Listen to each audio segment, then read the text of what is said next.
Hi, it's Maria. Let me just check the volume. Okay, thank you. It's Maria, and I'm doing another Forgiveness to Love video, and this is number 55, and it's a continuation of the last one. The title is The Balancing of Energies and the Inevitability of Karma, and this is part 2. And I'm in this one, I'm telling you basically a story, and it's a true story.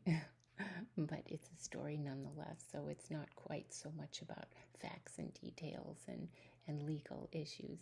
It's more about relationships and a heartfelt connection. Anyway, and for those people who believe that they have met their twin soul, you'll find this rather amusing. Anyway, in the first version, in part 1, we learned that we must become comfortable in recognizing all the lessons that we're here to learn on planet Earth, because that's really why we're here, right? We are here to see the opportunities that are presented to us by which we can ascend to a higher level of consciousness. So to recap a little bit, I told you about California Guy, who was someone that I met in Brazil and I brought back to Florida with me. And he had a lot of his lessons.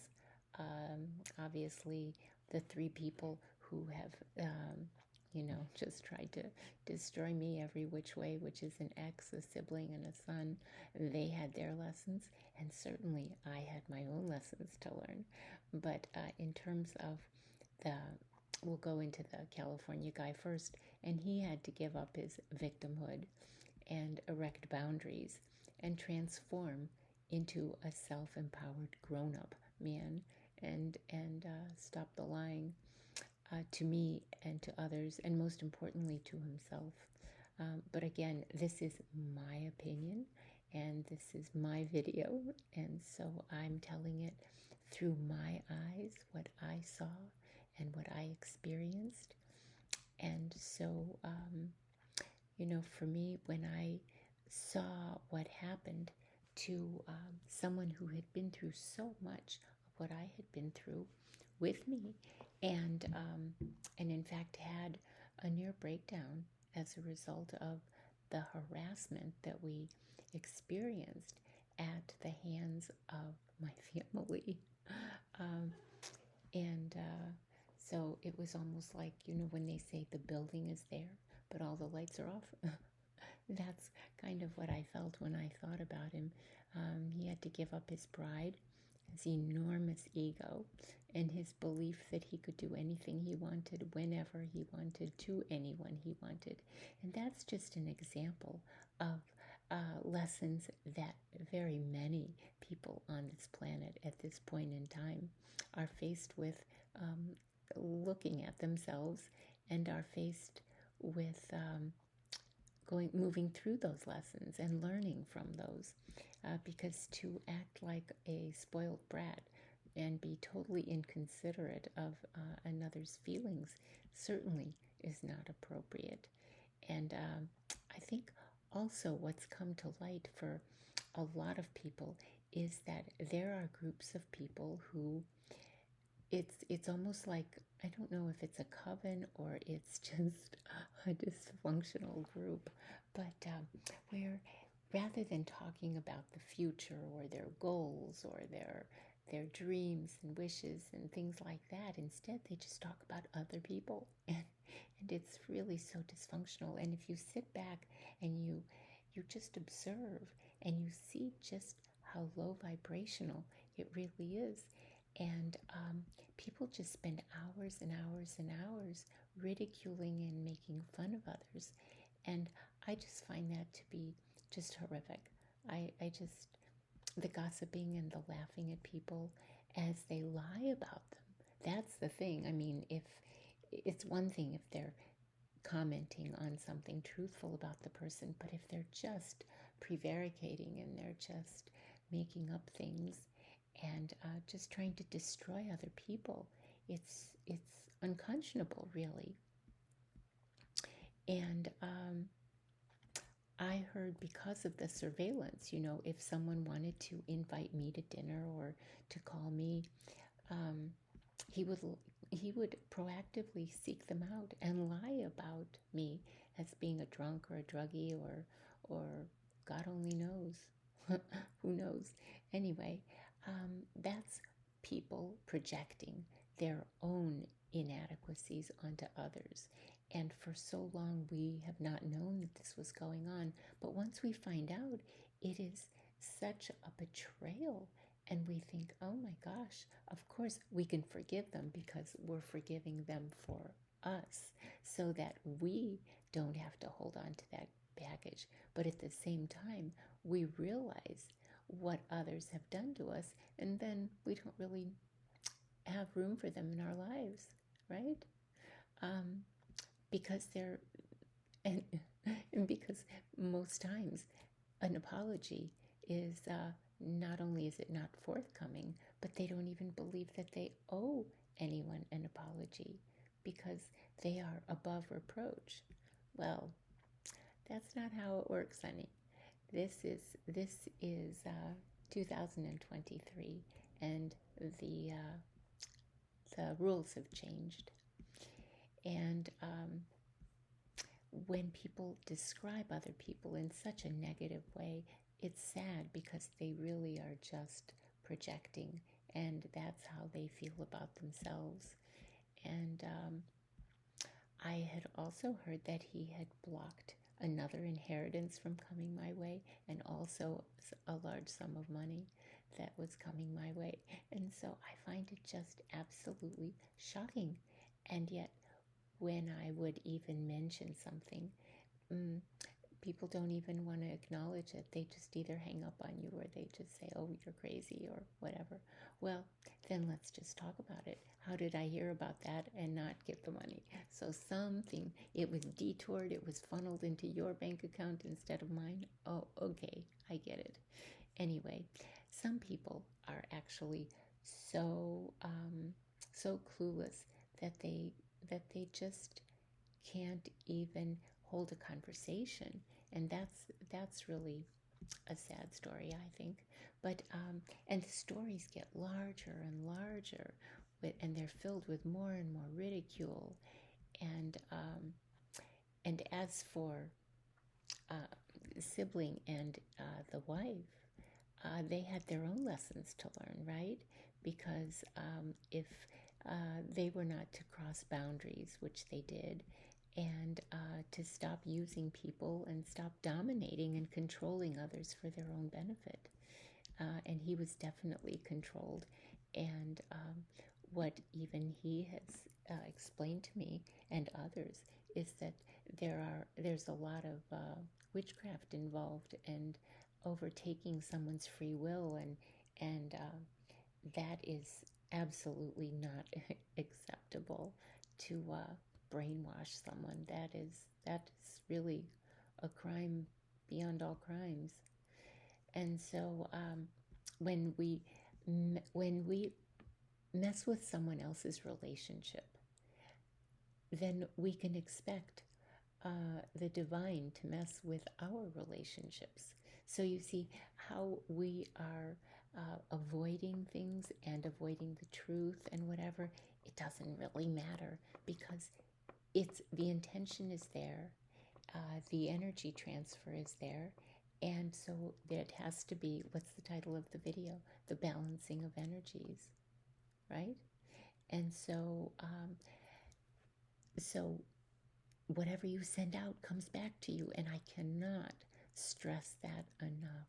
I have seen so many instances where people have done really terrible things to others, and within a week they will end up in the hospital for something, or they will be diagnosed with this condition or that condition, or they will lose their job, or they will lose their pet, or they will, something negative will befall them. And yet, it doesn't have to be that way. We create our reality by the thoughts we think, by the actions that we make, by the words we speak. and things come back to us. So it's like stealing, in terms of a relationship, it's like stealing something that doesn't belong to you. And eventually there will be that balancing of energies, and the thieves will feel the pain that they inflicted upon others. Now, we don't have to carry that unforgiveness. We need to let that go, because it actually is an eye opener. The more we learn about other people, the more we understand what type of behavior we should expect from them, and that they are at that certain lower vibrational level where they will be doing things in a malevolent way to harm someone. And so when that happens, then it's confirmation that they're not to be in our lives.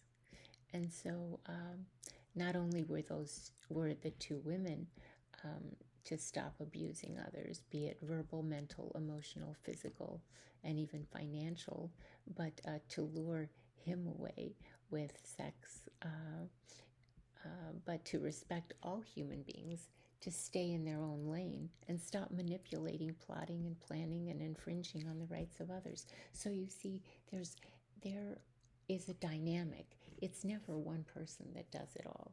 It's always a collaboration, whether it's in the conscious or subconscious realm. There's a collaboration of interference in relationships, in job situations, in all types of things. And so where he and I were tracked due to sibling surveillance team, uh, that was a total interference in our relationship, because our home was stolen and everything in it, and it created loss after loss after loss. And so we were tracked from state to state and from one end of the country to the other, and all our electronics were monitored, all our attempts to get jobs were blocked. We were really precluded from moving forward and relocating and being able to support ourselves. So not only had all of our savings, or my savings and my accounts and my investments and my portfolio missing and closed, but in fact all possibilities for future income. So it's almost like putting you in a closet and cementing the door shut. What are you going to do? There's only so much assistance out there, right? Which isn't even enough to rent. Once your home is taken, you have to rent somewhere, right? So, and every new friend was approached, and they acquiesced to becoming flying monkeys. And it was a hired setup after setup after setup to disrupt every moment of every day. It was just ridiculous. So as I see it, steal everything, keep us in poverty, and then offer California guy big money to jump ship and to go. And that's exactly what he did. And so it was a plot and it was a plan. And so there's no judgment. I am just pointing out how low vibrational people can actually be, in terms of, it's when someone is down, what do? They kick them. And when someone is down, what do? They can feed them poison. Yes. And so it's, you come over to my side and I will financially reimburse you, or I will financially take care of you. And so there's simply no escaping the harassment of the tsunami that was purposefully unleashed, as in, here I am, look at me, I'm tracking you, you're my lab rat, and I watch and sabotage you all day, every day, so you won't forget about me. And so it's humorous, actually, if it weren't so sad, but it's still humorous, actually.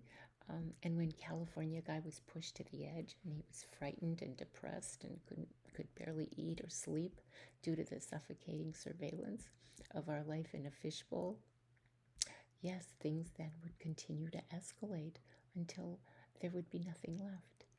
And the tracking and the being filmed from the bedroom So, any bedroom activities, to our showering, to using the commode, as well as every conversation and every email and everything. So, with California guy having overstepped his bounds, he had put us both at risk where we were living life for others. Because when you are just so terrorized and harassed, it's life depleting. And so you then become the entertainment for the dark. And there was no reprieve. And even when he left, I suppose it continued and continued in a rather incestuous relationship. It seemed impossible to cut out the toxicity. And it's been years now. And so he'll call me. And yet, since she's on my phone, um, she calls. The phone will ring on his end. And it's to distract him. And then he hangs up on me and falls for it like a junkie, and then we hang up. And then um, I know I'm a little slow. I don't even know why I answer the phone. But sometimes I like to know what's going on and I like to watch it play out. Yet there's only with so much self reflection and reevaluation, is it possible for things to ever change in that dynamic, and how they position themselves in their own life, and revert to any sense of decency. And so I don't even want to tell you that it truly is the most abusive display of obsession that I could have ever imagined. And it's just being so overtly sabotaged. I mean, could you imagine such a thing? I think you would be at the police, at law enforcement, in a split second if that were happening to you. And yet, I must say that I have spoken to law enforcement, and somehow, some way, no one wants to get involved. So we'll see how all of this plays out. But truly, I don't think we could have survived any more of that abuse. And then it turns into bribery and blackmail and even threats that were just over the top. And so the question remains, how could all this illegal activity be perpetrated without someone somewhere stopping something of this magnitude? Because wherever we were, we would contact government agencies, alerting them to the horrors we were experiencing. They nodded and claimed to understand, yet things would only escalate to the point where most individuals would have collapsed rather than withstood the abuse. And so, again, if this is happening to me and has happened to me over the course of the last more than 10 years, I know that it's happening to many of you. Now, whether or not you are aware of it is another story. And I think if it weren't just so pervasive and so obvious, it might have gone under the radar as well. Yet, because it was just so in your face, we couldn't deny it. Everywhere we went, there were people coming and sitting around us, trying to listen to our conversations, and the same faces would go from one place to another. It's like, okay, so why don't you pull up a chair, come sit with us, since you're listening to all our conversation anyway. But it didn't. That surveillance didn't end with the destruction of our relationship, and it's been years. It's been over a decade, in fact, where there's still sabotaging, and it's just too much drama. But and sibling having been married for over 40 years, I don't know how she has the time to be worried about somebody I was dating. Oh well. So what is it that creates the pathology of a fatal attraction to a man who has seemingly rebuilt a life outside of those relationships? I mean, he moved to France and now he's living somewhere else. Um, and so, what is it? And we see so many videos about narcissistic abuse. We see so many videos about psychopaths. Um, and so, what is it that, why do we keep producing these little boys and little girls that grow up to have this mental condition? And they're so steeped in dysfunction to even heal their own lives would be an impossibility. But they wear blinders, so they have tunnel vision, and it's just focused on a target. And so there's no room for any introspection. There's no room to heal themselves. And the truth is that some people have this sadistic streak in that they rejoice when they can create misery for others. And that's very disturbing. And that is very cruel and destroys the peace and love that all of us have a right to enjoy. And so it's, however, Machiavellian behavior over which we obviously have no control. Um, what do we do? How would you deal with something like that? And what do we have control over? The only thing we have control over is ourselves and how we allow the insanity that goes on around us to affect us. And so that's the key. And I think I've said that in so many videos because that is so paramount, which is that we have no control over the behavior of others. So whatever crazy behavior they want to exhibit, it's on them. All we can do is not react. We can respond intelligently. We can respond thoughtfully and just with consideration, because it's not about anybody else. It's only about us. And that's the beauty of it, because we are in total control of our response to it. And so when people have their own crosses to bear, we don't know what type of trauma they had in childhood. We don't know what type of trauma they had in previous lifetimes, if you believe in that.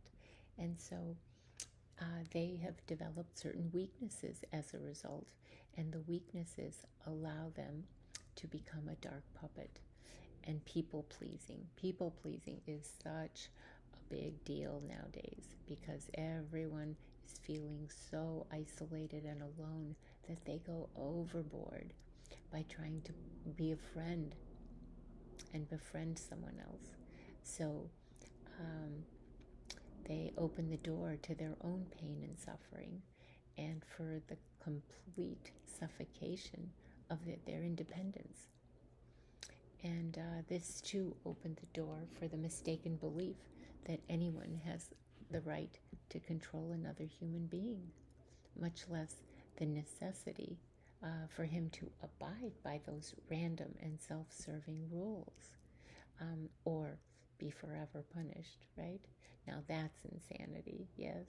So the gift is that things are changing, manipulation is real, yet the masks are falling off. And that's humongous. That's a humongous gift by the divine. In the meantime, everyone can experience invaluable soul growth by watching what goes on around you, by calling people on it, and by responding and not letting it get to you. Because again, when you stress yourself, you're only hurting yourself. So there have been what the dynamics of, you hear about the toxicity of women, and it manifests in the notion of their need to mother their spouses or their children, but to mother them to the point of suffocation.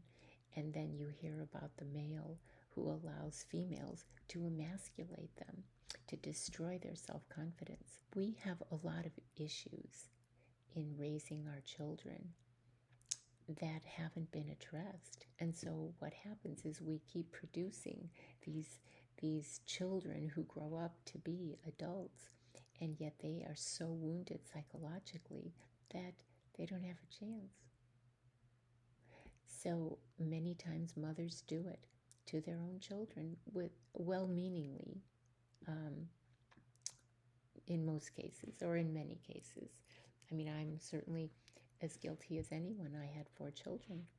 And so, did those children turn out okay? Did those children, do they respect the people in their lives? Do they have compassion for others? Are they treating others with kindness and concern and benevolence? Are they generous? Do they share what they have with others? Do they love? Do they know how to appropriately love? So many times people escape the issues that they have, and they escape them by experiencing addictions. So they can have multiple simultaneous affairs. They're under the illusion of freedom. But we know that someone who would do that internally feels that he's in as much of a cage as any zoo animal, for sure. And I'm reminded of the proverbial mother-in-law, right? Who with white gloves checks for the dust and rules with an iron fist while having nothing kind or loving to say about anyone or anything, certainly not their own son or daughter, and then they really don't like their son-in-law or daughter-in-law. So it's criticisms ad nauseum. And then there's the notion of the nosy and controlling mother-in-law that's been the butt of jokes for eons. And although it's a notion of the evil and wicked old hag, that nitpicks, um, she wouldn't get away with that behavior if her son didn't allow it, right? Because it's his home now, and he can allow or disallow whatever he chooses. So we all have lessons to learn, and it's true with any relationship dynamic. And weak boundaries lead to utter disrespect. And such is the case with various members in my family, thus their estrangement from my life. And that was a choice I made.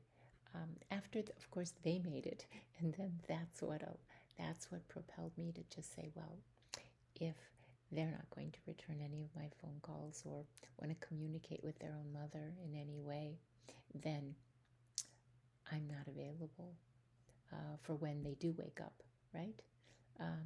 Although we'll see when that happens and how that happens and if that happens. But in the meantime, we preserve ourselves, and we don't sit there and bemoan and cry and lament, oh gosh, why did this happen? Why didn't that happen? It doesn't matter. It's the past. We can't change the past. All we can do is move forward and be at peace with the past, right? And so our time on planet Earth is filled with opportunities to become more of who we are as spiritual beings having a human experience. And that experience, we know, is for the ultimate expansion of our soul. So all the while, human beings in various connections must deal with karmic consequences and the repercussions of their choices. It's true. And we're here now to break free from the stranglehold of others and to become more of our sovereign self and the highest version of ourself. So it simply is not possible to erase poor choices as we would the words written in chalk on blackboards, right? Words are powerful, yet, however, more powerful are actions, and that is what determines our success in life. And so people can sugar talk anything, right? And they can say the most wonderful things, but if they don't follow up with actions, then it was just BS from the get-go. So watch how people respond to you, watch how people treat you, watch what they do, who they're with, what they say, um, and then you'll be more aware and you'll be able to act accordingly. And so there's much mention now of the collective in need of breaking generational curses within their bloodlines. And, until recently, I had never even heard of that term actually. But it's the case with family members who have been repeatedly oppressed and suppressed and even sacrificed by those who insist on ruling over them. So it appears that many human beings still haven't learned to mind their own business, right? And not inflict their own maladaptive behaviors on others. Because when we're confident in our own ability to care for ourselves, we look within. We have to ask somebody what's best for us. No, no, no, no, no. That doesn't work.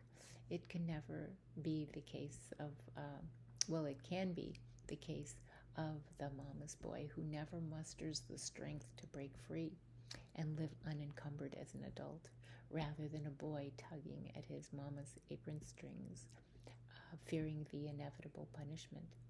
And so it can also be the case of the women who've been pressured by social mores to abdicate their own power and live in the shadow of their fathers and husbands, despite their intelligence, education, and ability to outshine.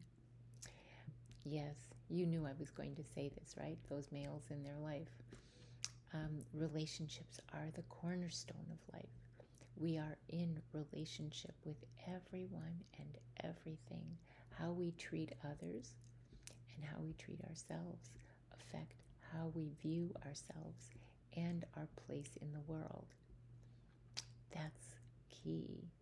So many had believed that we were destined to walk on eggshells and be abused by unconscious others, right?